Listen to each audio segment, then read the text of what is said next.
Mr. Gannon. My Lords, I'm conscious that I think you were hoping this would finish earlier than had been scheduled. Yes. So I'm going to see what I can do to achieve that aim, leaving my learned friend time to reply this afternoon. Yes. Well, I don't want to rush you. No, my Lord. I mean, I think when I say I have almost finished my section on restriction. So the first section of my submissions was on the domestic regime, second on why this is a restriction and cannot be justified, and then the standstill argument and the remedies. I think I have, broadly speaking, said most of what I want to say about restriction. Let me just try and recap a little bit on where we were before the short adjournment. Where I think we were debating was what is effectively the standard language of the court. It can be seen in any number of the decisions that you have in the electronic bundle, where the court says there's a difference in treatment. And the question is that a difference which gives rise to a restriction? Well, the difference in itself gives rise to restriction, but can that then be justified or in one way or another? And the standard language of the court, as I mentioned, certainly in a case called E, but it appears in a number of other cases. So at E, it's at page 2603 of the electronic bundle in paragraph 30, where the court says, before national tax legislation can be regarded as compatible with the treaty provisions on the free movement of capital, the difference in treatment resulting from that legislation, in this case, the difference in treatment that we're looking at is the exemption of manufactured dividends on UK shares and the taxation of contractual manufactured dividends in respect of foreign shares, must concern situations which are not objectively comparable or must be justified by an overriding reason in the public interest. Now, I'll come on to deal with justification by the overriding reason in the public interest, but what we've really been debating is whether or not this concerns a situation which is objectively comparable. And I say that it is because what you're focusing on is what the court always talks of in terms of the situation.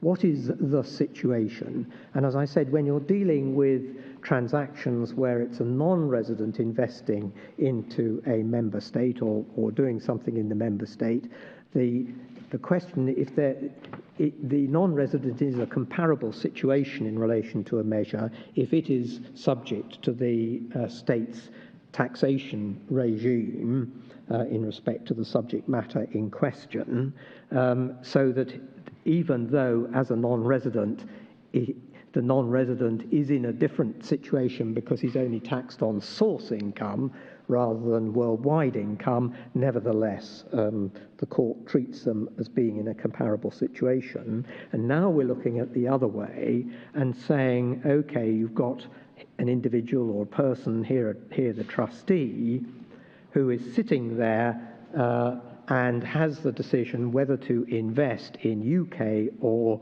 foreign shares. Now, quite clearly, the United Kingdom cannot impose a measure which taxes investing in foreign shares less favourably than taxing UK shares, and furthermore, the United Kingdom couldn't justify a measure by saying, well, actually, your foreign shares are subject to tax in another member state, and therefore that is going to allow us to impose a less favourable tax charge on you because you're not really discouraged from going abroad, because when you combine that with the way in which you're taxed in that foreign state, that other member state, really your decision to go abroad or to stay in the UK is no different. That's essentially one of the issues in relation to the Cadbury-Schweppes case, where the United Kingdom argues, well, look, our controlled foreign company regime merely taxes the profits earned in Ireland at the same rate as if they were earned in the UK. So actually, you're not discouraged as to whether you go you stay in the UK or go to Ireland, because it's the same rate either way. And of course, the court has absolutely nothing to do with that, doesn't agree with that at all. And a bundle reference for Cadbury's traps, if... Yes, I'm sorry. You asked actually before the short adjournment about Caircart-Morris. Just to note that the reference for Caircart-Morris is electronic bundle 1160, and for Cadbury-Schweppes, if you'll give me a moment, that's much later on, I think. Right, yeah, come back to it, Mr. We'll come back to it anyway. Yes, thanks. And in exactly the same way, in relation to the taxation of dividends, UK and foreign dividends, again, the United Kingdom, under its national legislation, has to attribute equal treatment, certainly not tax less favourably, dividends from foreign shares as it taxes dividends from UK shares. The UK can't turn around and say, well, actually, we're going to tax the dividends from the foreign shares in this rather different, less favourable way, but actually it's not really less favourable, because you are going to be taxed on those dividends in the other member state. So juridical double taxation, that enables us to impose some form of tax charge in relation to these dividends, which might be less favourable than the UK dividends, but the reality is you're not affected because you're going to be subject to tax in the other jurisdictions. So the United Kingdom can't construct its legislation on that base, effectively relying upon how the other member state is going to deal with it as a justification for the UK's own less favourable treatment of that dividend from a UK perspective. That's the situation that you have to, or place you have to stand yourself in. I appreciate that I am being slow here, but why, if the UK tax regime simply completely mirrors what would be the case in relation to the overseas tax, why does that amount to a restriction on free movement of capital if, in fact, the UK regime is will be neutral as to decisions that someone might make as to whether they invest in foreign shares or UK shares? Well, because because the court's analysis always starts from the perspective of how, under the national rules in question, are the dividends being treated? Is there a difference in treatment? In other words, less favourable treatment? And the comparable situation is in the United Kingdom that you own UK and foreign shares and you're deriving a dividend from each. And that's the basis upon, that is how the court analyses the situation as to whether or not the domestic legislation, the national legislation, is compatible or not with the treaty. In other words, it doesn't allow the domestic legislation or the member state in question effectively to pray in age the way in which another state is taxing it as a basis for justifying its own discriminatory treatment of the same subject matter. The situation is that you own foreign and UK shares, each of which will pay a dividend. And the question is, under your national tax provisions, that being the situation that you're looking at, you are a national of that state, you're subject to its tax rules, you are you're entitled to dividends from the foreign and the UK and the foreign shares. You can't justify discriminatory treatment against the foreign shares just on the basis, well, actually, you're not really affected because of the way in which they're taxed in the other jurisdiction. In exactly the same way, you're sitting there with UK and foreign shares. That is the situation that has to be compared for the purpose of applying this part of the Court of Justice's reasoning or analysis of a national provision. You're sitting there with UK shares and you're sitting there with foreign shares, and the question is, You can stock loan either of them, but are they subject to a difference in treatment? The comparability, the objectively comparable situation is that you own, as my Lord Briggs put it before, you're sitting there with a portfolio of UK and foreign shares. And the question is, you're going to stock loan them, you're going to get a contractual payment under each of those comparable transactions, objectively comparable transactions. Is one taxed less favourably than the other? I can see that's what you might call vanilla picture. If you ignore that part of the context which consists of the effect of double taxation or juridical double taxation on your position as an owner of a portfolio of UK and foreign shares at the start of the process, and then you want to stock loan them, and to my mind, it looks a little unrealistic, ignoring that very important part of the context, which is that if you don't stock lend them, you're going to pay withholding tax on the foreign shares. You're going to suffer withholding tax on the foreign shares, even if you're a tax-exempt person in the UK, whereas on your UK shares you're not. And all this regime does is to replicate that contextual starting point once you stock loan them, so as to make the decision whether to stock loan them wholly unaffected by tax considerations, or rather, to make the decision whether to stock loan UK or foreign shares wholly unaffected by tax considerations. Well, my Lord, I don't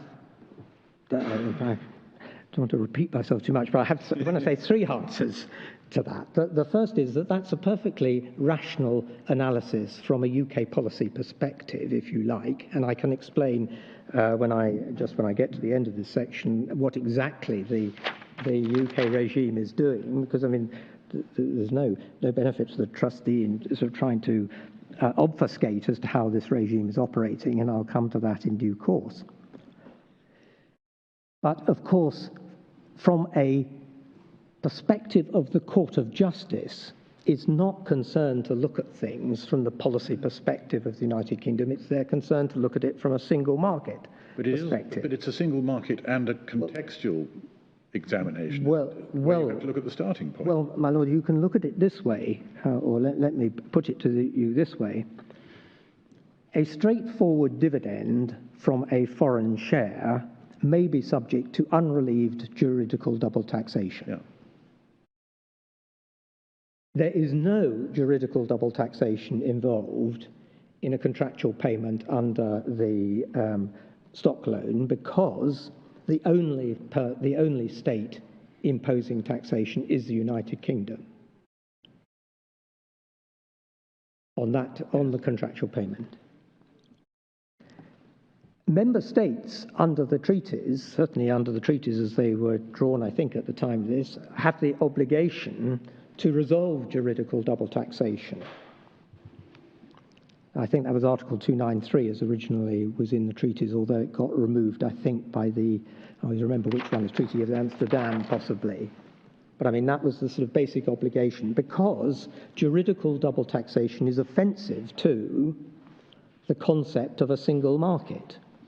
And member states, although there was no legislative measure to get rid of juridical double taxation across member states entirely, and in a case called Gilly, which isn't in the bundle, I think, but in a case called Gilly, the European Court said that Article 293 was not directly applicable, so that it did not create rights on behalf of taxpayers.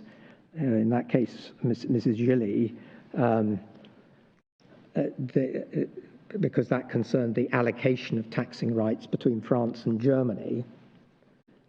So she couldn't complain that because France and Germany had agreed that Germany would tax her, I think it was, therefore she was in a less favourable position than if France had agreed to tax her. That's Gilly. So there was no directly applicable right there, but nevertheless the obligation is, by agreement, to resolve juridical double taxation. Now we have a mechanism, stock lending, which effectively allows juridical double taxation to be resolved. Are we saying that a member state is entitled to say, well, actually, no, very, very sorry, you can't resolve juridical double taxation, we're going to impose our own taxation? If you find a method of resolving juridical double taxation, we're going to impose our own tax charge on you to ensure that you don't succeed in that objective. That's essentially what it is. That's essentially the point. And I say that member states are not entitled to enact legislative measures along those lines. And quite straightforwardly, there is a difference in treatment between contractual payments under a stock loan of foreign securities as compared to contractual payments under a stock loan of UK securities. The trustee is in an objectively comparable situation, owning both foreign and UK securities, and it's subject to a discriminatory treatment. And that then merely leaves the question of, can the United Kingdom justify the measure that it is imposed effectively to restore juridical double taxation? What one has to remember with this regime is that there may be no juridical double taxation at all, because if the shares are sold into the market, as will frequently be the case, if not in the vast majority of situations, because the ORCI doesn't borrow the shares just to sit on them, it borrows the shares to do something with them. So it either lends it on or they get sold on in the market. And broadly speaking, there may be no foreign tax, or there certainly may be no foreign tax that is equivalent to the tax charge that the United Kingdom imposes on the contractual manufactured overseas dividend that the ORCI pays the trustee, and on which the trustee, for the reasons I've already given, bears the tax. Now, are we saying that the case law of the Court of Justice enables the United Kingdom to impose such a tax charge as a matter of its own domestic legislation? No, I say. And that was the conclusion of the upper tribunal and the conclusion of the Court of Appeal. And I say their conclusion was absolutely right. This is not a measure that the United Kingdom can justify, because it is imposing a discriminatory treatment on an objectively comparable situation on the trustee, where the trustee bears UK tax on the contractual payment under a mod, but it bears no tax for a contractual payment under the stock loan of a UK share. And the fact that it might suffer juridical double taxation on an actual dividend that it receives is, I say, neither here nor there. Neither here nor there, because that is the result of the parallel exercise of jurisdiction by two taxing states. The regime that we're looking at is the single exercise of taxing jurisdiction by the United Kingdom, designed to resurrect juridical double taxation, or under the mask of juridical double taxation, when actually it's nothing of the sort at all. It's just a tax charge imposed by the United Kingdom. So that then takes me to the question again, in the standard language of the Court of Justice, is can the United Kingdom justify that measure by an overriding reason in the public interest? Just before you get on to justification, do you support the Court of Appeal's impairment analysis of the restriction? Well, my Lord, there's no. The sole question is there, as a result of the imposition of the tax on the manufactured overseas dividend by the United Kingdom, a restriction on the freedom of movement of capital, and that restriction, in other words, the dissuasive effect of that measure, may come in a whole variety of different forms. As the Court of Justice makes absolutely clear, again in its case law, it doesn't have to be a major dissuasion, it doesn't even have to be proved to be an actual dissuasion in the sense that people were really impeded from setting up, for example, abroad or investing abroad. The Court of Justice is quite clear about that. You merely have to assess it objectively.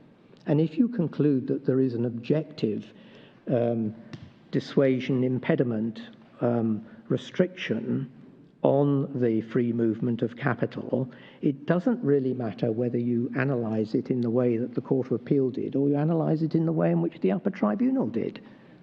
All you have to conclude is that this particular measure, in other words, the tax regime imposed by the United Kingdom on manufactured overseas dividends, was liable to impede or impair or restrict the decision of the trustee or taxpayers generally to invest in foreign securities. Having concluded that, you just get rid of the restriction that's imposed, in other words, the tax regime here. But I mean, should it be relevant for us to decide what the form of the impediment is? I mean, how do you put your case? Is your primary case Court of Appeal right in the alternative upper tribunal or other way around? Well, but when I say, why do I need to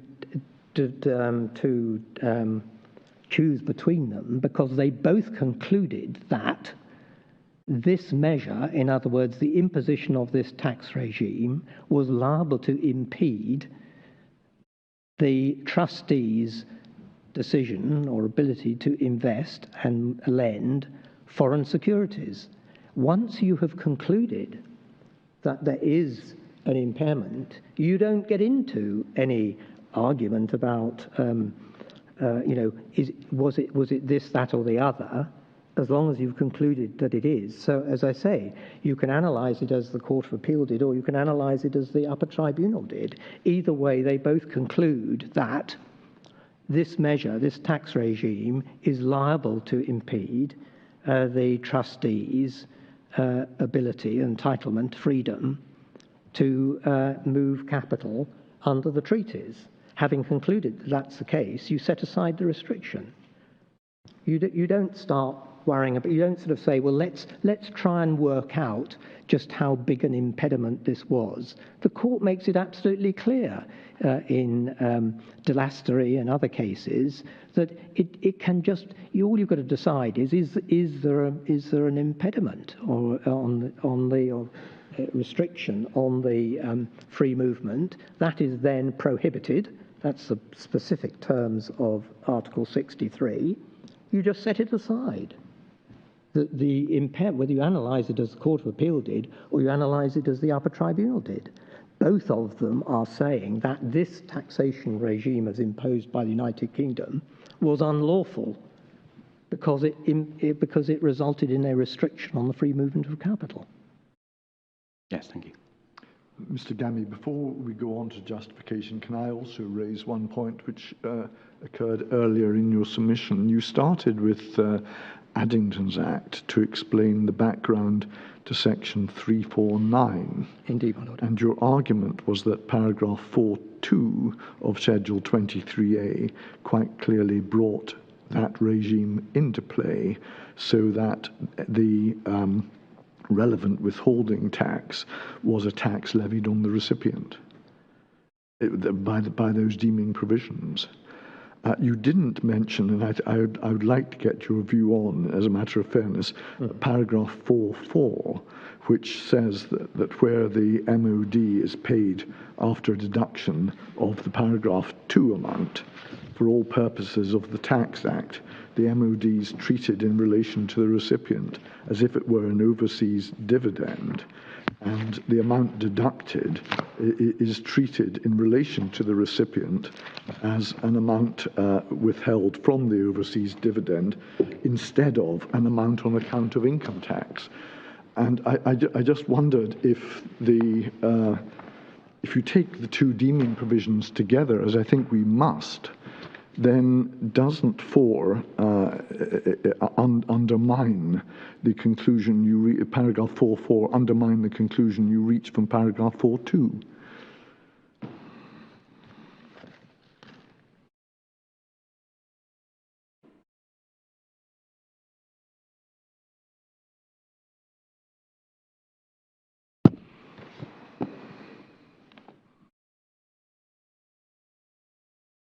Well, so 4.4 is treating the, is focused, I think, on the recipient, isn't it? Yes.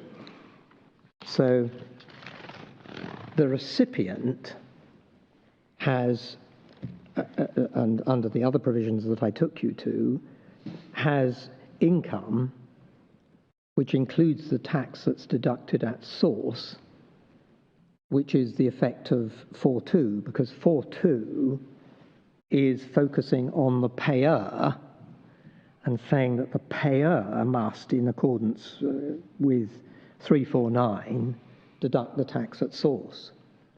So I don't see why 4.4, which is focused on the recipient, is undermining the direction that the Act is giving as to how the payers is treated. I mean, because the whole essence of the UK regime that I outlined is that the payer is effectively treated as the income is effectively the recipient's, and the payer is withholding tax at source under Section 349. So that's the operation of 349 and the historical origins of these provisions is that effectively it is the recipient's income, and the tax that is withheld under 349 is the recipient's tax. Now, 4.4 is merely telling you how the recipient, how that income tax, which is clearly income tax in the hands of the recipient, is to be dealt with for the recipient. But of course, that is the provision that effectively denies the recipient trustee the entitlement to be repaid it, or certainly as the Revenue put their case. But it does so by deeming it not to be income tax. Yes. And I mean, we can't look at one deeming provision and not the other. We have to read all of them together. And does that not lend some strength to the Revenue's position that this is merely a mechanism by which this charge was effected? And what they were effecting was a charge which is deemed to be the amount withheld on the foreign dividend, and not the amount to account of the recipient's income tax. Well, but my lord, that is precisely the question as to whether or not this is a provision that is compatible with the European Treaty. And so, in a sense, you can't sort of, as I think I took you to Stecco, and there are other cases. You can't look at the provision itself and conclude that it's not in breach by reference to the provision itself, because the question is this provision a valid provision or not?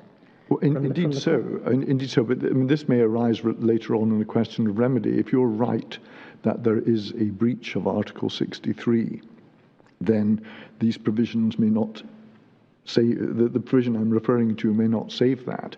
But if the question is, was this a charge levied on the recipient, which would give rise to a San Giorgio claim, then the deeming at the end of paragraph 4.4, the last few words, seem to suggest that it was not a charge on the recipient. Well, with respect, my lord, and you can't deem yourself out of the deduction that is suffered on the payment that the trustee receives, and this such a the Court of Justice is concerned to step back and ask yourself, what is the effect of this? The nature of the regime in the United Kingdom, just as if you're paid interest and you get it under deduction of tax and you have a voucher which says tax has been deducted, you're entitled to get that, and you don't have to prove that the payer of that interest actually handed the tax over to the revenue. Indeed, if it were acquired as a matter of cross-border treatment, that you had to prove that, whereas you didn't have to prove it for a domestic rule, that would probably be a breach of the treaty in itself. But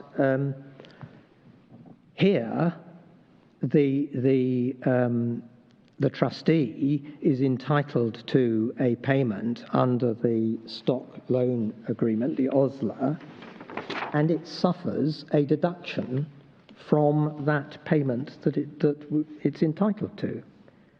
That is the effect, and it's not entitled to recover that deduction that's made from its contractual entitlement because of the unlawful regime that is imposed, in particular, paragraph 4.4. Well, I mean, that is a different argument from the one you advanced first thing this morning, because you took us from Addington's Act to section 349 and to paragraph 4.2 and said this was the revenues regime. There may be a separate argument, which you're mentioning now, that the Court of Justice would look at the effect of the thing.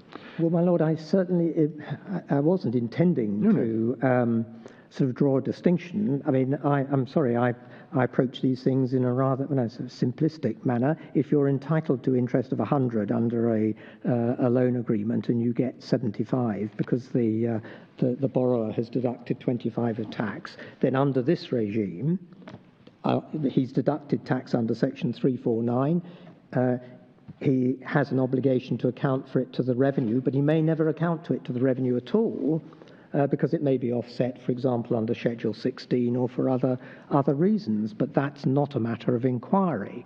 Here, I say, the trustee is entitled to receive a payment under the OSLA, equivalent to the gross dividend that's paid on the foreign share, representative of the dividend paid on the foreign share, from which the United Kingdom imposes a tax regime which says it's subject to this deduction. I have to say I don't see any distinction between the two, certainly not in terms of a European court analysis as to whether or not the stock lender here, the trustee, has actually borne the tax involved. As a matter of the domestic regime, they're identical.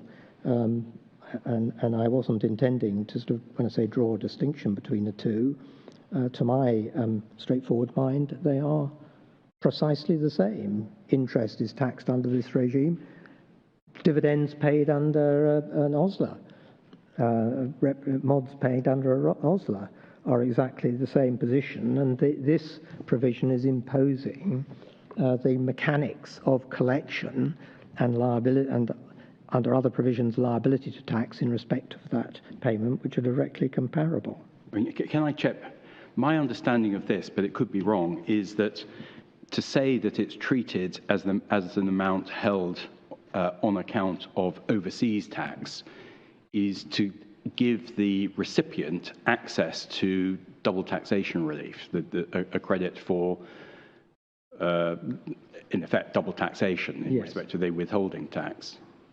Which was why... You're nodding, that I've understood correctly. Yes, my lord, and that's why I think when the Court of Appeal came to consider how the regime should be modified to make it compatible with European law, it, rather than setting aside the whole of 4, effectively said you should read in a provision that where the taxpayer is here, the trustee was exempt.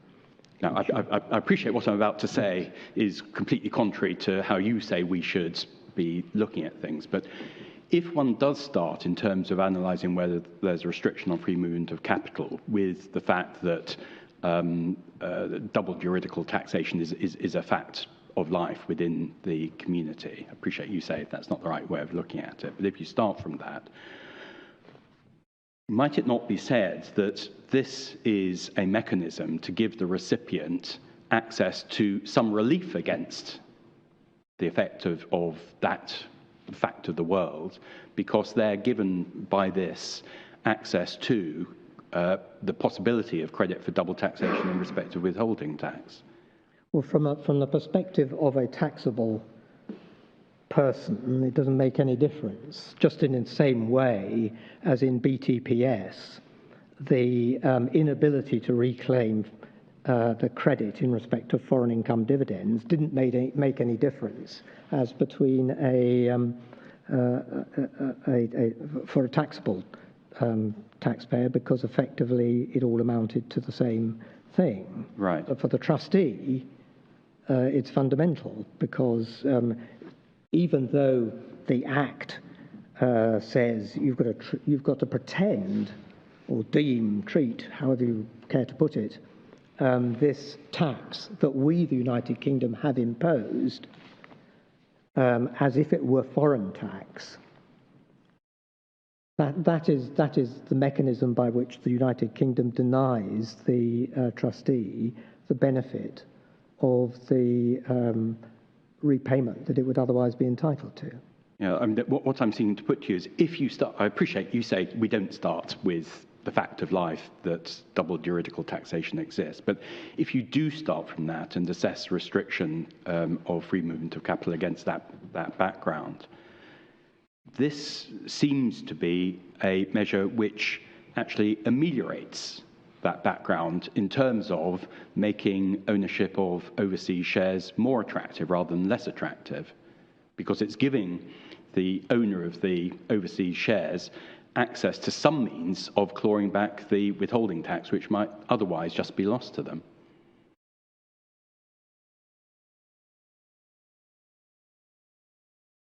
Yes, but if they've lent the shares, they don't suffer any foreign tax anyway. Right. Because what they get is a contractual payment under the stock loan agreement. But So I can't remember, but I think it's the Court of Appeal said basically in a straightforward situation. I appreciate that there are others as well, and you focus on those too. But in a straightforward situation, an ORCI which doesn't itself receive a dividend grossed up as against the foreign tax, it's only getting, in our examples, the 85 rather than 100, would only contractually pay on to the lender the 85, not the 100. So commercially, in that straightforward case, the lender is in fact commercially bearing the effects of the withholding tax. Is that not a fair way of looking at it? I appreciate you say there are other example as well. I apologize, my lord. I now follow the example. So yes, if the ORCI receives 85 because there has been foreign tax deducted from the dividend, and it pays on 85, then under this regime, if you're a taxable person, you would be treated as having income of 100, and let's say your income tax rate is 25, you would pay 25 in tax on your 100 of income, and you would get a credit for 15. But you get that credit anyway, whichever way, whether it's deemed to be foreign tax or whether it's treated as UK income tax. But I mean, if you didn't have a legislative regime at all, you wouldn't. You just have the commercial reality. ORCI only receives 85, and pays the lender 85. I see. But you're doing away with the whole of paragraph 4. Now I follow your. In other words, you're saying, so you just get 85, and that's the basis upon which you're taxed. Yeah, and then you add in this provision, which gives you scope to recover back some credit in respect of the foreign withholding tax. It's making overseas shares more attractive. So that would be like the situation that exists after 2014. But I mean, I'm not familiar with how it works now, I'm afraid, but you tell me that, okay, fine. The taxpayer will look at, but the question is, how does it operate in relation to the taxpayer in question? Right, I think you're now reverting, if I may say so, back to your main point, that it's the wrong way of looking at it, to look at it against the reality of juridical double taxation. You say we've just got to look at it as part of the UK's own domestic tax regime. Indeed, you have to assess it as part of the UK's regime. I mean, how it affects this particular taxpayer, because the person whose rights are infringed is the trustee. I mean, it's the trustee who is saying you have a measure which is less favourable and therefore will impede or restrict my right under the European Treaty to invest in foreign shares. And the court again in its case law is quite clear that benefits to one person cannot be sort of prayed in aid to offset disadvantages to other people. So, the mere fact that, you might say, well, actually, this is beneficial. So, for example, in relation to the foreign income dividends regime, you might have said that under the old regime of advanced corporation tax, when you had very substantial surplus advanced corporation tax, and that was the reason why in 1993 the government enacted foreign income dividends to resolve that. You could say, well, this, for an ordinary taxpayer who was fully taxable, that was hugely beneficial to them, because now I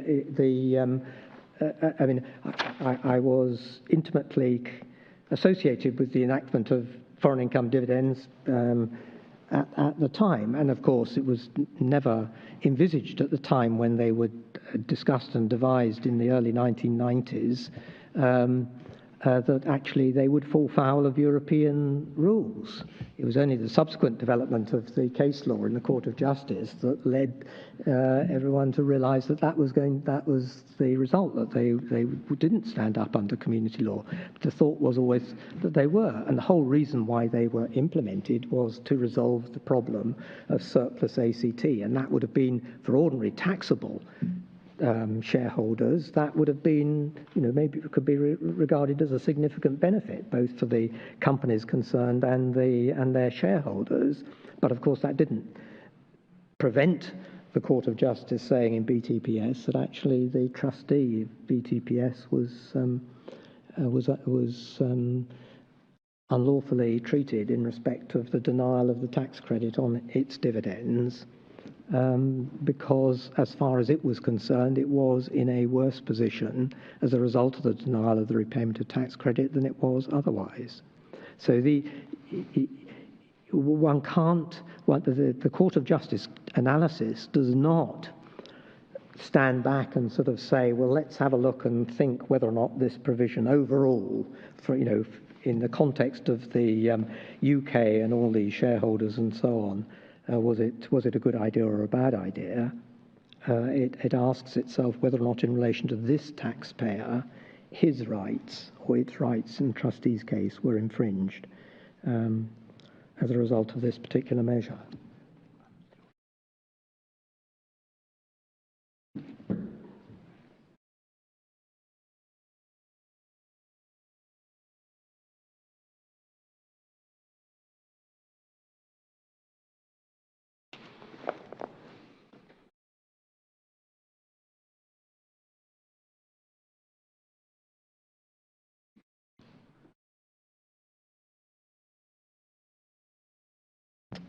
Yes, my learned colleague points out that the reason why under 4.4, paragraph 4.4, it's treated as overseas tax is to cure the tax charge imposed upon the mod.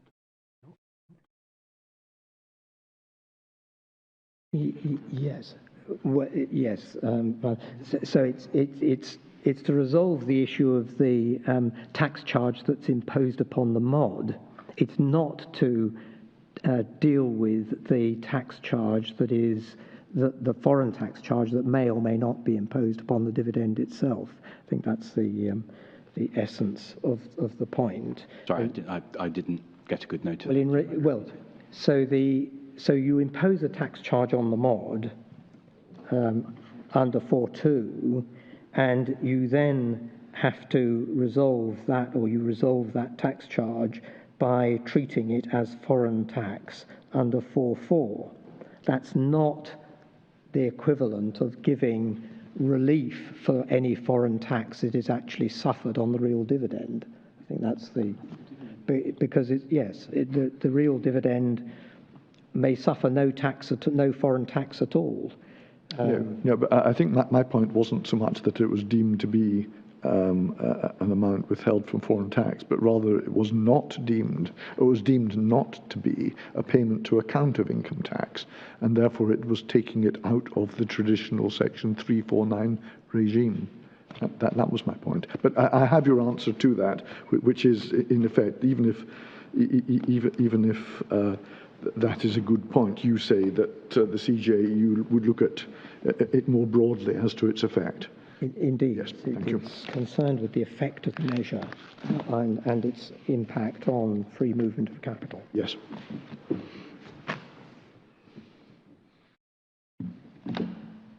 So, my Lords, if I can just move on to justification, and I think I can be relatively brief in relation to this. The justifications that are permitted as a matter of the Court of Justice case law are, of course, justifications that have been developed by the court over time. So they are effectively a sort of a judicial development of European law to the extent that, for example, you have what's called over-discrimination under a measure where, for example, a member state just taxes non-residents investing in its jurisdiction at a higher rate than it taxes residents, and that's done by reference to their nationality, then that's over-discrimination and none of the justifications can apply.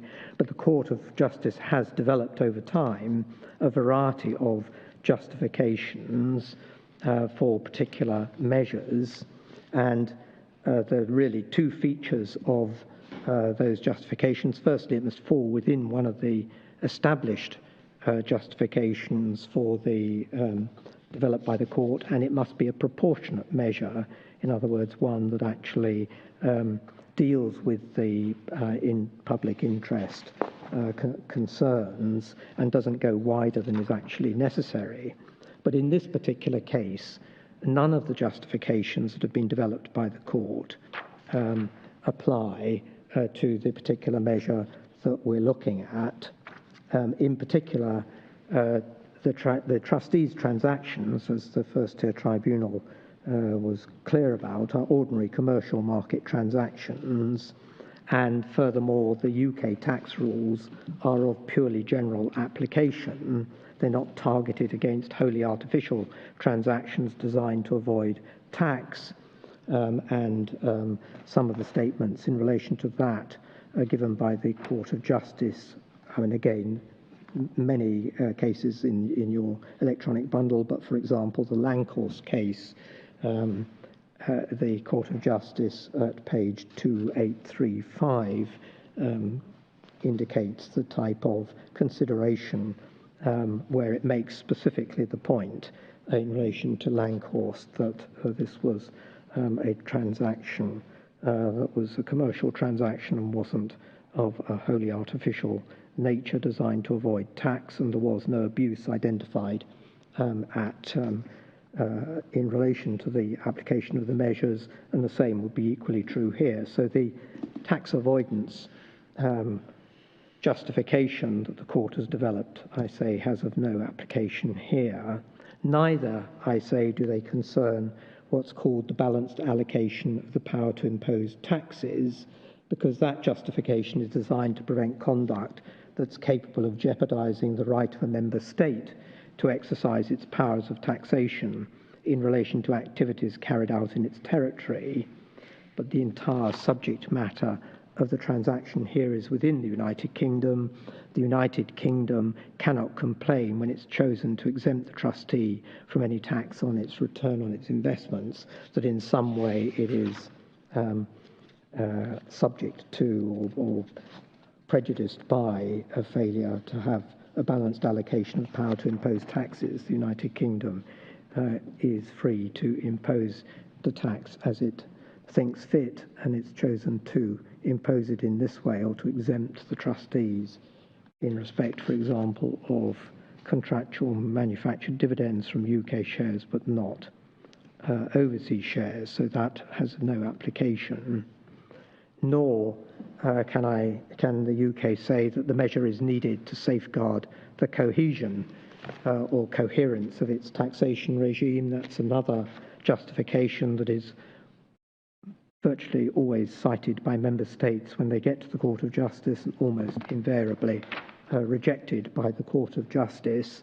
In particular, the case law establishes that there has to be a direct link in terms of the taxpayer and the tax, between the tax advantage in question and the particular levy that compensates for that advantage. The leading case here was a case called Bachmann, where pension contributions or insurance contributions were deductible in Belgium if paid to Belgian institutions, but were not deductible if paid to institutions, in that case in Germany. But the difference in treatment of the resulting proceeds under the policy was that they were taxable if they came from Belgian institutions, but exempt if they came from German institutions, and that therefore allowed the Belgian state to justify its particular measure on the basis that it was a cohesive treatment, because there was a direct link between the taxpayer and the tax in terms of the tax advantage, the deduction of the Belgian contributions, and the levy that compensated for that advantage, the taxation of the proceeds. The fact that an actual foreign dividend may be received by the ORCI or some other UK resident person for which the UK then relieves juridical double taxation is irrelevant in this context, because it's not a prerequisite to the operation of this regime that any foreign tax should have been imposed on the actual dividend at all, or if it was, that the foreign withholding tax should have been imposed at the rate determined by the UK Treasury, nor is the relief extended by the UK reflecting its decision to relieve juridical double taxation, and plainly doesn't concern the same taxpayer or necessarily the same tax. And in short, the trustee suffers less favourable treatment by having its manufactured overseas dividend taxed, and the revenue have not pointed to any tax advantage to offset that treatment. Again, Langhorst at page 2836 makes those points as a matter of general principle from the Court of Justice case law. So I say that the difference in treatment that we're looking at here impedes the free movement of capital and cannot be justified, and that extends to shares in companies established in non-EU member states. I'll come on to the standstill argument in a minute. The trustee's claim is to repayment of tax unlawfully imposed at source and borne by it under these provisions. And I say that the revenue is too late to establish some new principle of community law to excuse its tax measures. It has, of course, on 2 occasions opposed a reference to the Court of Justice if it was interested in establishing such a new justification. My learned friend referred to 2 cases that I don't feel the need to deal with specifically, other than to say this: it was Graf and Bass F. And in their written case, they rely upon these effectively to try and apply or establish some new principle in relation to those cases, which has not, as far as I'm aware, ever been cited or raised with the Court of Justice in the past, and on the basis that the measures do not, imposing the restriction, do not have to have a substantial effect for them nevertheless to be restrictions on free movement of capital. I say the argument by reference to those two cases is entirely misconceived on my own friend's part. The trustee has always said that the matter is act clear in its favour, but if the revenue believed otherwise, then it fell to them to support a reference to the Court of Justice. And I submit in relation to this aspect of the provisions that a straightforward application of well-established community law principles in the vast number of tax cases that have now been to the Court of Justice leads inexorably to the Court of Appeal's conclusion that the tax suffered by the trustee in this case was unlawfully imposed.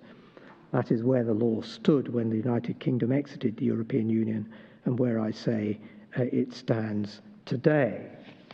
So broadly speaking, they are my submissions on restriction and justification. If I can just step back, because as I said initially, the trustee has no reason to sort of obfuscate about how this regime is operating. And what I'd just like to do is to step back and look at what is happening here. The trustee stock lends its foreign shares and gets a manufactured overseas dividend. And those shares then go to the ORCI and probably beyond the ORCI into the market. And who knows what happened? Who holds those shares, even assuming they're easily identifiable, at a time that the dividend is paid? And what's really happening here is that the ORCI has an obligation to pay tax in respect of the manufactured overseas dividend, which takes the form of a deduction from the payment under the Oslo contract that it would otherwise be free to make if the Schedule 23A regime were not imposed. It doesn't actually, when I say it doesn't actually have to account that tax, to the extent that there is no matching payment or no offset, then of course it will account for that tax. So that is real tax that gets accounted for to the UK revenue that's been deducted by the ORCI. But of course there is the other mechanism that my learned friend took you through, which is a sort of similar offsetting provision to the sorts of provisions we see under Schedule 16 in relation to the payment and receipt of different interest amounts. And broadly speaking, what the United Kingdom is doing is resolving, or at least to the extent it is allowing credit for any foreign tax that is actually paid into the United Kingdom on a dividend that comes into the United Kingdom and for which it gives credit. And the UK is effectively saying, well, I know we've relieved juridical double taxation because some of that dividend did actually come into the United Kingdom and was taken advantage of by somebody in the United Kingdom. We're going to recoup that tax from the trustee.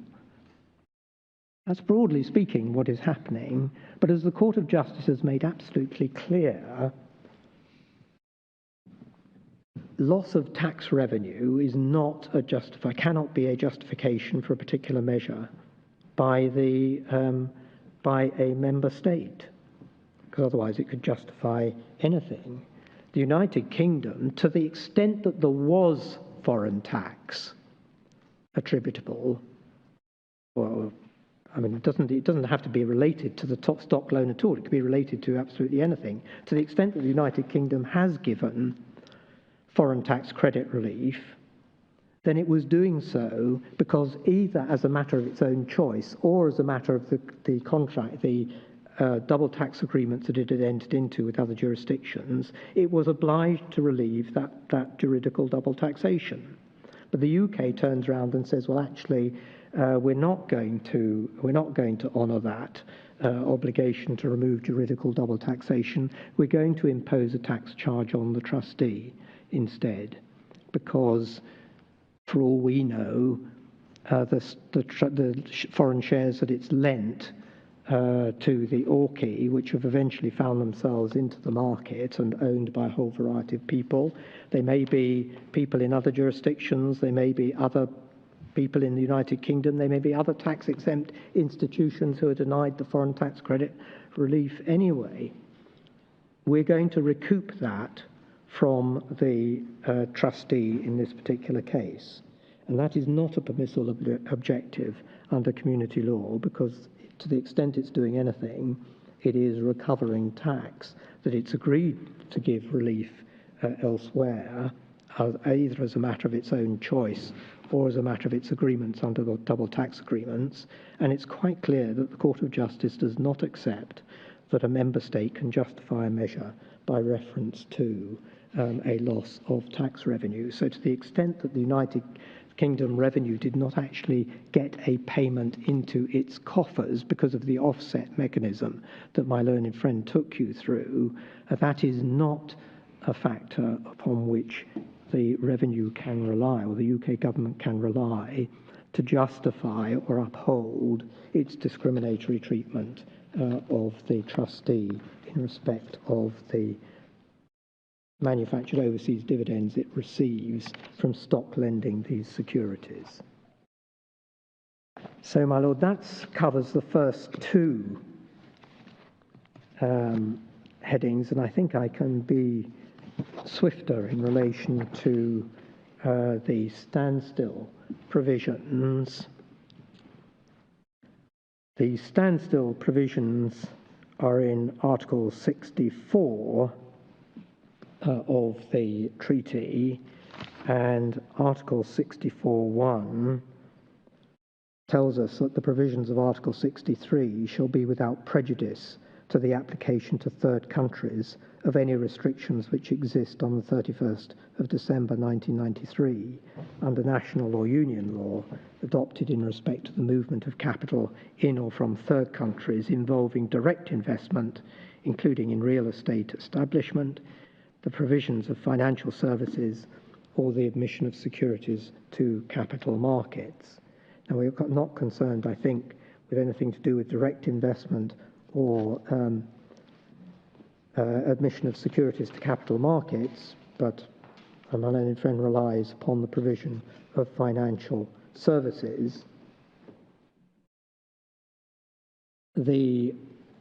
One of the relevant cases is the case of Wagner-Reith at electronic page 2727, which makes clear that the fundamental principle of the free movement of capital, as Article 64 is a derogation from it, it is to be strictly interpreted.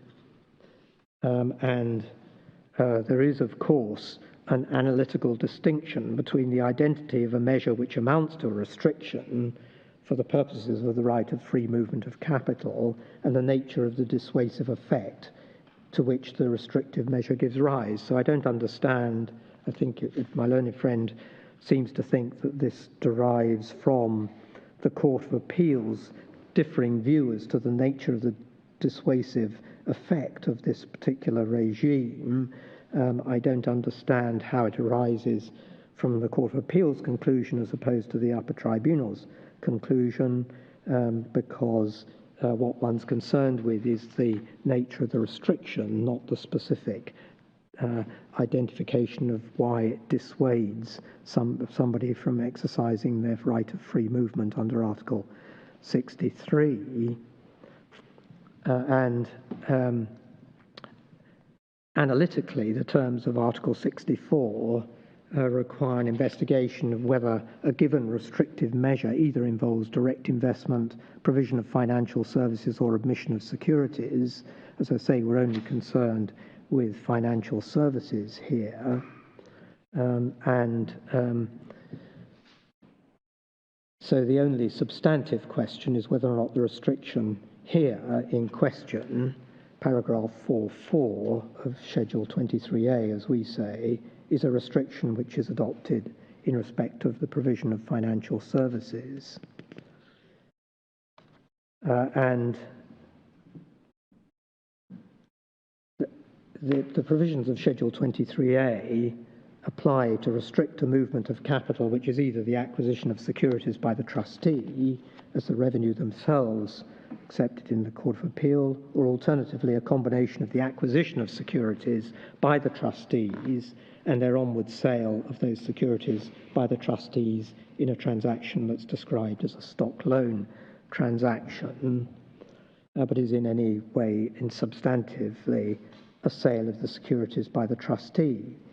And it's very difficult in my submission to identify a transaction which involves a sale of an asset as a financial service in any sort of sensible way, other than at a level of abstraction, which would presumably encompass any type of investment activity in relation to stocks and shares, so rendering redundant the restriction in Article 63 to circumstances of direct investment, because it would apply equally to portfolio acquisitions, and defending the injunction of the Court of Justice that the provisions of these provisions are to be construed strictly. So I think there are two specific aspects that I just need to deal. The procedural aspect, that the revenue is not entitled to take this point. I'll deal with that just briefly in relation to make 4 points. The relevant considerations have been identified in the franked investment income decision of this court in 2020 in paragraphs 83 to 90, which you've had available. So my 4 points are just briefly that this isn't a new point, but a point that the revenue positively abandoned before the court below. And secondly, it's not a point that's arisen as a result of the judgment of the Court of Appeal. It's conspicuous that before this court, the revenue have not identified expressly what it is they say is the relevant movement of capital for the purposes of Article 63, even though they accept that in principle there was one. And before the Court of Appeal, the trustee, as I've identified at least 3 possible movements of capital as against the revenue's single movement of capital. And although the Court of Appeal identified the dissuasive effect of the restriction in a different way to that identified by the upper tribunal and the trustee, there's nothing within the Court of Appeal's formulation of the precise nature of the dissuasion which affects the identity of the relevant movement of capital. So it's not what you identify as the dissuasion and the differing views as to what is the dissuasion, but what is the relevant movement of capital. Thirdly, the effect of raising this point, the point at this stage in time is that, of course, there's no ability to make a reference to the Court of Justice for them to decide whether or not a restriction here in question is one that relates to the provision of a financial service. Put at its lowest, there's no clear Court of Justice authority to support the revenues analysis that provision here in question do not arise in respect of a financial, or do arise in respect of a financial service. And I say the revenue have always opposed a reference, and it's inappropriate then for them to raise now an entirely new point that would have been or were for consideration by the Court of Justice. And finally, in any event, the provisions of paragraph 4.4 apply irrespective of whether or not any stock borrower, such as an ORCI, is in business of providing financial services, which may be a matter for evidence not before the court, given the manner and timing in which this has been raised by the revenue. By contrast, with the more usual circumstance here in question of a lost opportunity for a reference to the Court of Justice, This is a classic example of a circumstance in which the evidence could have been adduced, but cannot now be, and falls within the type of circumstance identified in the franked investment income decision as falling outside the circumstances in which a new such point should be admitted. So they're my brief submissions in relation to whether or not the revenue are entitled to raise this point, but as regards the substantive point, I say there's nothing to it in any event. So, as I say, this arises in relation to a financial service, and the only question is whether or not the restrictive measure here in question, so the provisions of paragraph 4.4, Schedule 23A, has a sufficiently close link to the provision of financial services to fall within the meaning of Article 64. The revenue rely on the Court of Justice decision in Wagner and say that the position of sale of the securities here in question to the ORCI is analogous to the circumstances considered in Wagner-Raith, which involved the acquisition of units in investment funds situated in the British Overseas Territory and the receipt of the dividends deriving from them, which the court held in paragraph 64 of its judgment to involve the existence of financial services provided by those investment funds to the investor concerned. The court specified that such an investment enables the investor concerned, as a result of those services, to benefit in particular from increased asset diversification and better spreading of risk. That analogy, I say, is clearly wrong, because considered in the case was a measure which directly concerned the compatibility of a domestic treatment, which directly turned upon the manner in which the unit trust provider chose to provide its services of providing units. The restrictive nature of the provision here in question does not turn upon any services provided by the ORCI or any other person, but instead upon our sale of shares, which is not a service in any sensible understanding of the term. And to the extent necessary, the point is put beyond doubt by the recent Court of Justice decision in the College Pension Fund Pension Plan of British Columbia, which is at, you'll find the particular paragraph in that decision at electronic page 2401, paragraph 108, and there the Court of Justice says, as the Advocate General observed in point 100 of his opinion, the acquisition of shareholdings by a pension fund and dividends which it receives as a result serve the purpose, first and foremost, of preserving its assets and of guaranteeing the provisions constituted by the fund through increased diversification and better spreading of risk in order to ensure that it can meet its pension commitments to its insured persons. Those acquisitions of shareholdings and those dividends thus constitute, in the first place, a means by which the pension fund can honour the pension commitments and not a service that it provides to those insured persons. In those circumstances, it must be concluded that there is not a sufficiently close link in the form of a causal link within the meaning of the case law referred to in paragraphs 104 to 106 of this judgment between the movement of capital referred to in the legislation at issue in the main proceedings relating to the receipt of dividends by a pension fund and a provision of financial services within the meaning of Article 64.1 TFEU. But simply in those circumstances, the transaction in question is the acquisition of share by the trustee for the purpose of supporting its pension obligations and the generation of income, of course, as a result of its ownership of particular investments. That's not a financial service, and that is, I say, the end of the matter. There were, of course, also amendments made to the regime in 2007, which, even if that is wrong, would impact upon the application of Article 64 in relation to later periods. So, my lords, that's all I was going to say in relation to the standstill provision, which just takes me to remedies. And my submission in relation to remedies is this is quite straightforward.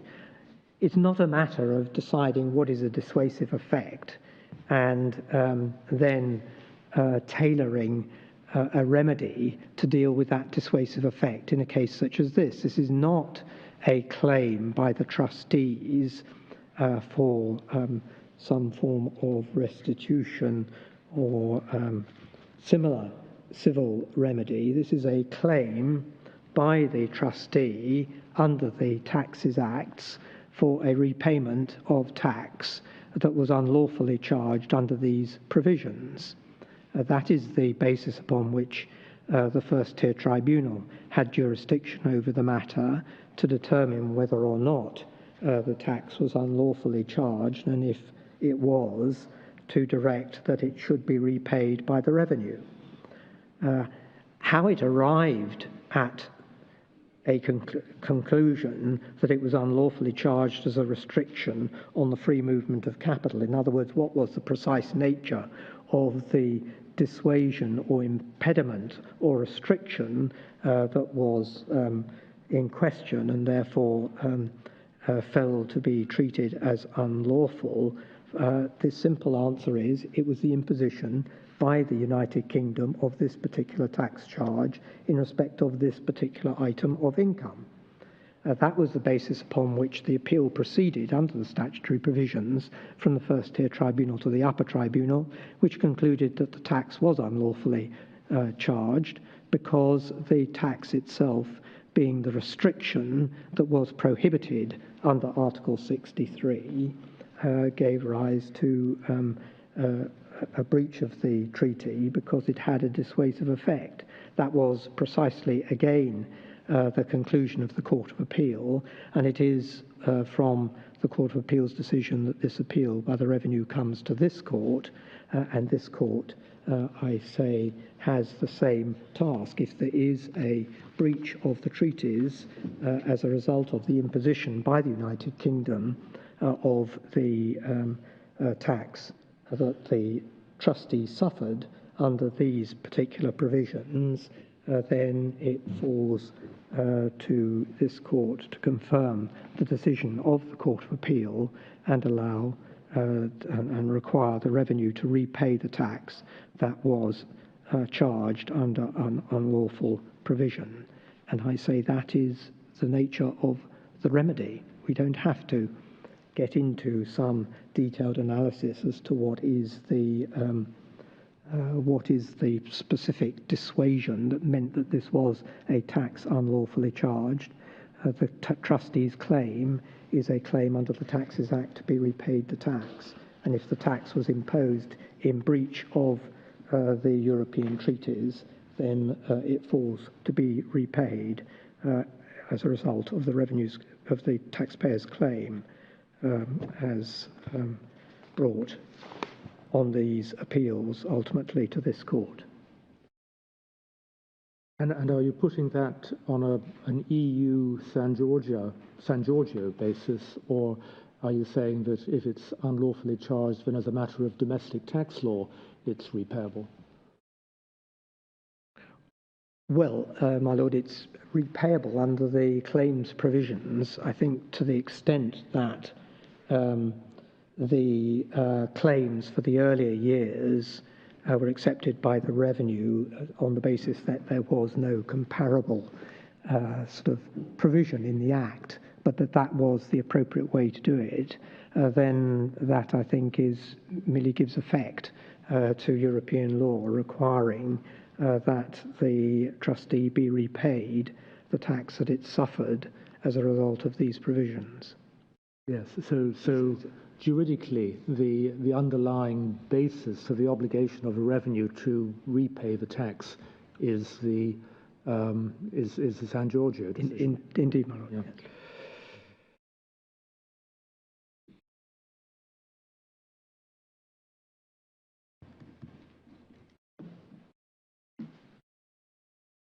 That's very clear. My lords, unless there's anything further I can help you with, they are my submissions.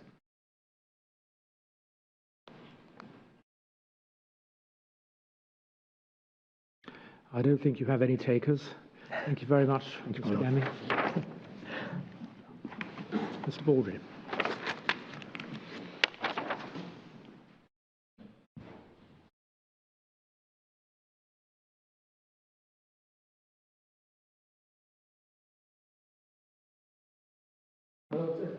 Then starting with the domestic regime, just to make clear that we don't quarrel at all with the basic operation of and the history of the deduction at source regime, and in particular we accept that in the ordinary case, Section 349 has the effect that the payer is required to deduct the tax at source, and the effect of that deduction is that the recipient is treated as having paid the tax. And that's because the tax has been deducted from his income.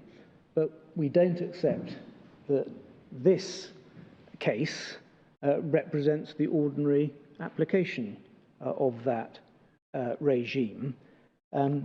It's part of a single package of measures within Schedule 4.4, under which the payer has to comply with certain obligations, and the recipient, under paragraph 4.4, is treated for tax purposes as if they'd received the overseas dividend from which the withholding tax is deducted. And so the system is operating in this context, not like Schedule 16, but in its own bespoke mechanism for the purpose of ensuring that the overseas withholding tax credits is passed along the chain to the person that can actually use them, the shareholder. And there's one stage in that where the income tax acts are invoked as part of the mechanism to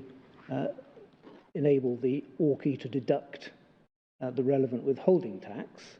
But that is the only place where income tax comes into it. The rest of it is all concerned with overseas withholding tax. That's one important difference. And the other difference from a Schedule 16 situation is that here the payer is being required to deduct, or is treated as deducting tax from a fictional amount, a notional grossed up sum. In the ordinary case where you have a covenant and an annual payment, the entitlement is to pay the 100 and to deduct the 25. But here, there is an additional stage required by paragraph 4.2, which is to gross up the payment for a notional amount, and then the payer is treated as making the deduction from that notional amount. So that's very different from the ordinary Schedule 16 procedure. And the other main difference in the Schedule 16 procedure is that it's quite all concerned with income tax being paid up, payments being made along a stream, which starts off with somebody making an annual payment or payment of interest and deducting tax from that payment and paying it over to the revenue. So at the start of the Schedule 16 chain of procedure, the person at the beginning of the chain deducts the tax on his payment, pays the cash over to the revenue. The persons in the interim steps of the chain can deduct that tax and pay their obligation on by offsetting without paying an extra level of tax. And the end recipient receives, who's not making an onward payment, receives the tax, receives the payment from which the tax has been deducted, and then that person can reclaim from the revenue the tax that was originally deducted on the payment. So that person is truly making a repayment claim from the revenue of tax deducted at source. But that doesn't happen in this case because the whole premise of the chain of payments here is that what was deducted at source was a payment of overseas withholding tax. So that's why we say that this current regime is simply borrows the mechanism of deducting at source, but it is totally unlike the ordinary regime. Moving to the issues about what it is that the ORCI would pay, what possibilities are there for the ORCI to possibly pay a greater sum. One mustn't lose sight of the commercial fact that these are sort of dividend compensation payments. That's how they're expressed by the trustees' witness. The purpose of the manufactured dividend is to compensate the lender for the dividend which they didn't have. That's the 85. So one doesn't start with the position that if the ORCI might possibly have got some higher amount, or the person at the end of the chain who we don't know about might have got a further amount, might have got a different dividend. That's not what the compensation payment was for. So if one was thinking that if there could have been any further advantages to be obtained from the trustees, or maybe it would have been paid by way of a fee, we don't know. There was no evidence on that. But the starting point is that what the ORCI is agreeing to pay is a payment of compensation, namely the manufactured overseas dividend, which represents the dividend the recipient would have had. So the starting point of the analysis is that this amount of overseas withholding tax is sort of baked into the factual background.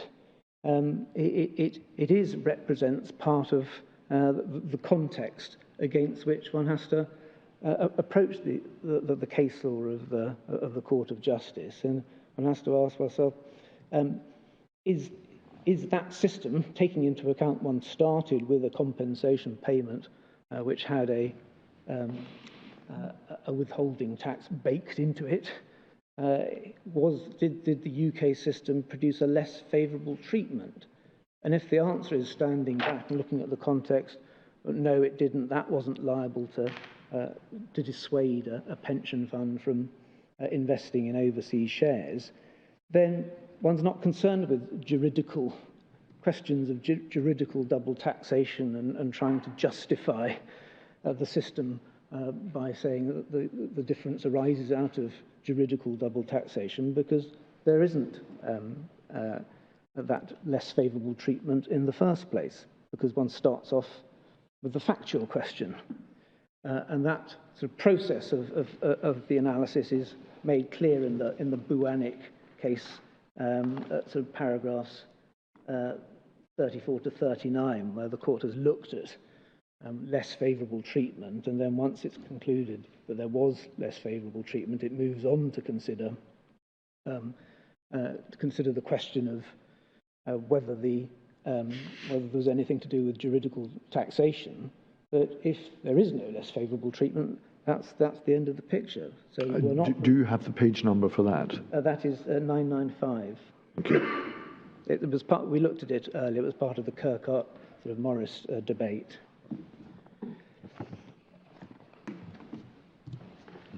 I think there was one further reference where the same approach is taken. It's in the thin cap case, paragraph 40 of the opinion of the Advocate General Hill Hood, who makes it clear there are sort of two steps in the analysis, that you look first as to whether there's disadvantageous treatment, and then if so, does that follow from sort of discriminatory treatment, or does it follow from sort of quasi restrictions such as parallel taxing rights? But we say the primary inquiry here has got to start with the basis that the withholding tax was indeed part of the factual matrix against which these transactions were carried out. And sorry, the electronic bundle reference for the thin cap? That was 3213. Thank you.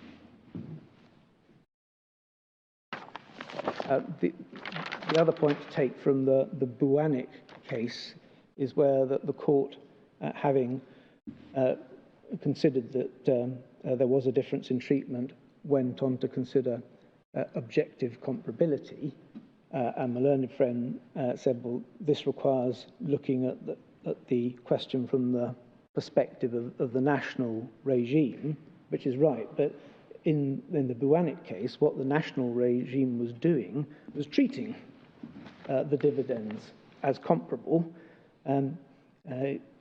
You may have to read this again, but there was the tax cap, the French tax cap, which was basically a means of saying that a person in France would not pay tax over a certain threshold, but in calculating that threshold, they required Mrs. Buanik to bring in her overseas dividends in exactly the same way as her French dividends, so she had to bring in the gross dividends of both.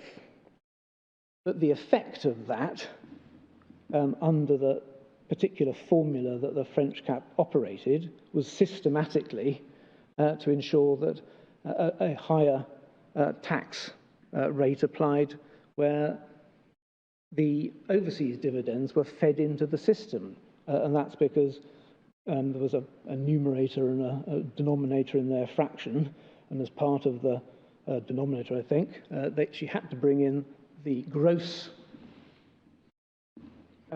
amount of the overseas dividend, including the withholding tax that had been suffered on that dividend, but she then wasn't given any credit for the overseas withholding tax as part of the tax cap. It was excluded. So they treated them as comparable and then applied the discriminatory rule from them. Whereas here, what we're saying is it's completely different, because the whole structure of the domestic treatment of the mods was necessarily different from the structure of the treatment of the manufactured dividends, because they were trying to achieve totally separate purposes, because they were starting from a different starting place, and we had to deal with the overseas withholding tax and give the credit to the lenders.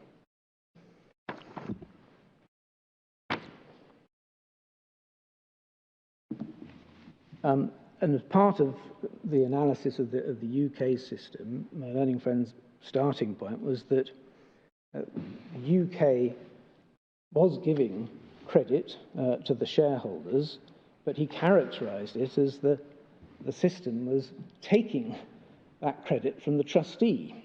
He said, yes, the UK is being very generous because it tries to give credit for the shareholder, but the trustee is the person that suffers from that.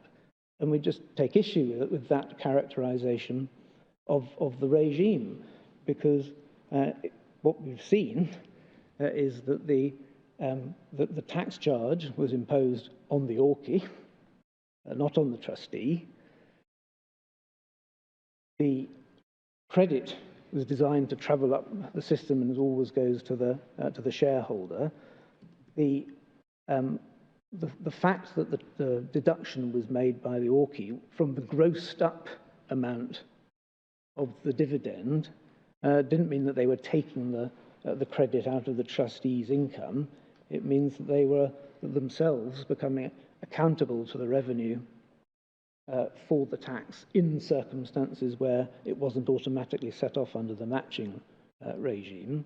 But in any event, we had the credit system under Regulation 9, by which they could absorb any relevant withholding tax liabilities that they had, so that the end result, it comes out there's no evidence that any ORCI paid any tax in this regime. So the mere fact that they were using their credits to set against other liabilities still doesn't entail in any way that this was tax deducted from the trustee's income.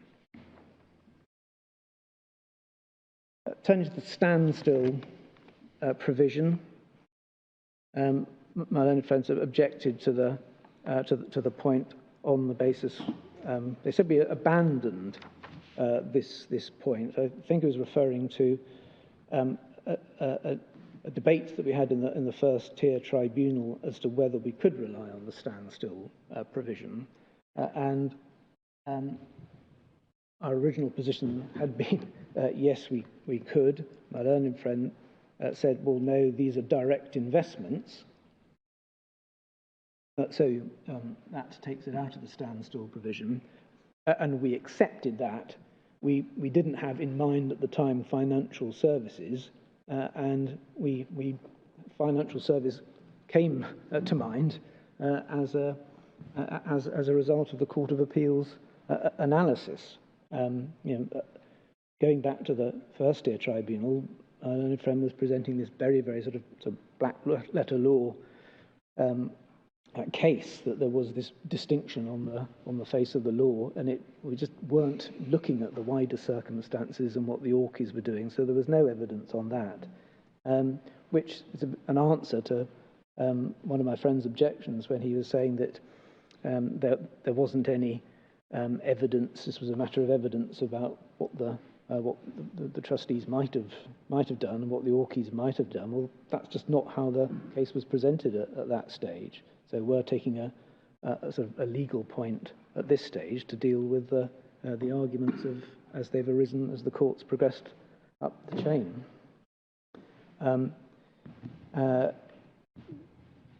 He said we shouldn't let the point be argued because the absence of the reference, and my lord would say that we are where we are.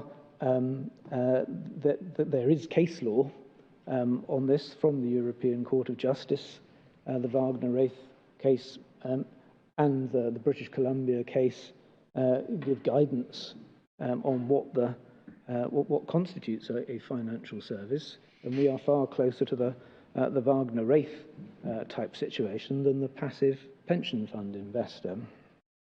So we would invite you to allow the revenue to rely on the standstill provision. And regarding the remedy, my learned friend said, well, it just doesn't matter what the restriction is because the tax is unlawful.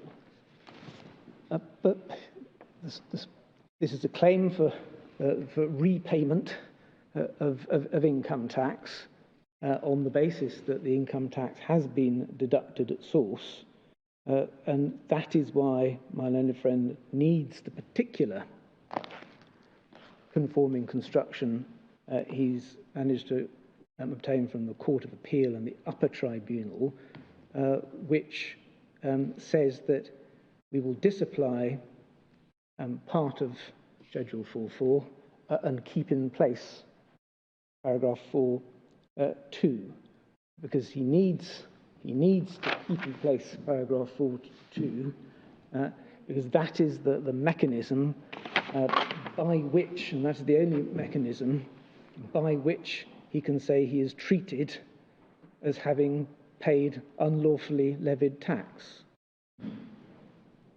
And so he starts from where he wants to end up.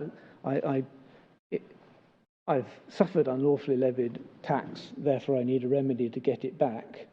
But the only way he gets to have suffered unlawfully levied tax is by disapplying regulation paragraph 4.4 and leaving in place this other provision, paragraph 4.2, which treats the borrower as deducting income tax from what we're now assuming is the trustee's income.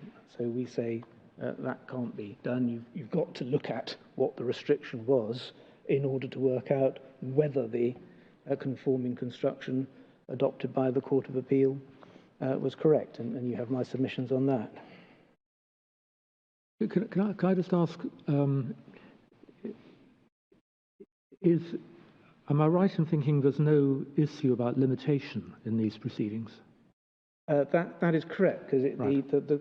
The claims are made under Section 42. There is a limitation period under Section 43, and the claims were all in time.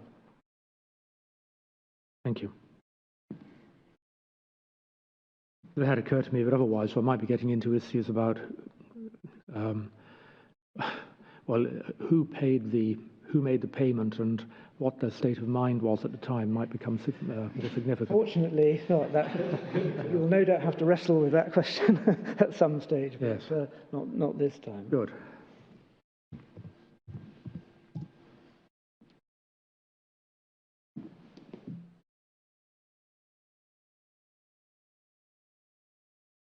Well, those were my submissions in...